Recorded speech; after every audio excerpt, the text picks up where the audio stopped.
Spyware Scandal ERUPTS. Whistleblower unleashes secrets. Will Carney ACT or cover it up? In a shocking revelation that has sent ripples through Canada's political landscape, two seasoned law enforcement officers, Paul McNamara and Pete Merrifield, have come forward with grave concerns regarding the nation's security apparatus. Their open letter to Prime Minister Mark Carney demands accountability from both the Trudeau and Carney cabinets, highlighting years of negligence in addressing foreign interference, intelligence failures, and the misuse of covert surveillance. McNamara and Merrifield, with a combined 53 years of experience in law enforcement, assert that they have been subjected to harsher scrutiny than actual espionage suspects, such as former MP Han Dong. The officers have bravely shared their experiences, detailing how they repeatedly attempted to raise alarms through official channels, only to find their voices ignored and their careers jeopardized. Their frustrations peaked following the Paul Chiang scandal, where a Liberal MP allegedly solicited the abduction of a Conservative MP on behalf of Chinese interests. This shocking allegation raised serious questions about the influence of foreign powers within Canada, further complicating an already fragile national security landscape. In a move that raised eyebrows, Prime Minister Carney defended Chiang and subsequently appointed another individual with ties to Chinese state interests, further fueling concerns about the integrity of Canada's national security. The officers warned that Canada's intelligence framework is fundamentally flawed, with critical agencies like CSIS, Canadian Security Intelligence Service, CSE, Communications Security Establishment, RCMP, Royal Canadian Mounted Police, CBSA, Canada Border Services Agency, DND, Department of National Defence, and Global Affairs operating in silos. This lack of coordination creates vulnerabilities that foreign adversaries are quick to exploit. The officers argue that the systemic issues within these agencies have created a perfect storm for intelligence failures, compromising the safety of Canadians. Despite their repeated warnings about intelligence misuse and foreign interference, McNamara and Merrifield claim their concerns were met with silence and retaliation. They have exposed unprecedented breaches, including the RCMP's unsealing of intelligence documents before trials and the exposure of alleged covert assets, drawing parallels to the Valerie Plame affair in the United States, where a CIA operative's identity was leaked, triggering widespread investigations and public outrage.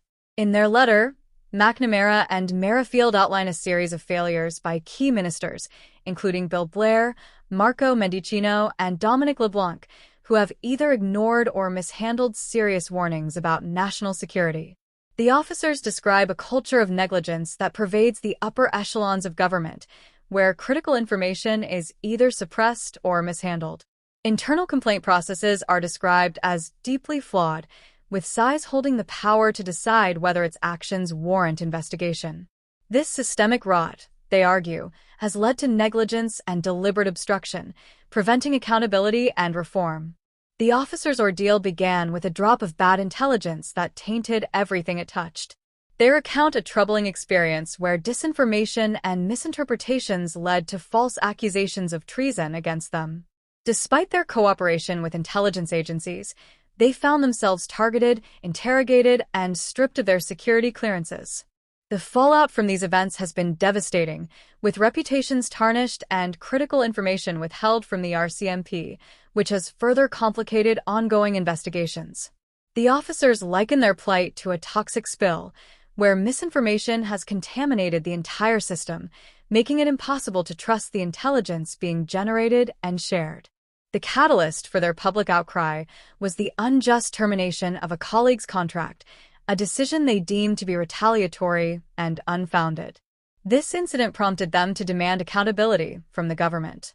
They reached out to multiple ministers and senior officials, only to be met with silence. The only response they received was a suggestion from a PMO, Prime Minister's office, staffer that ministers should contact them, a promise that was never fulfilled. The officers believe that had the government acted decisively earlier, many of the intelligence leaks and personal targeting could have been avoided. They fear that the lack of action is indicative of a broader culture of cover-ups and complacency that has taken root in Canada's political landscape. As they continue to fight for transparency and accountability, McNamara and Merrifield emphasize the need for reform in Canada's intelligence community.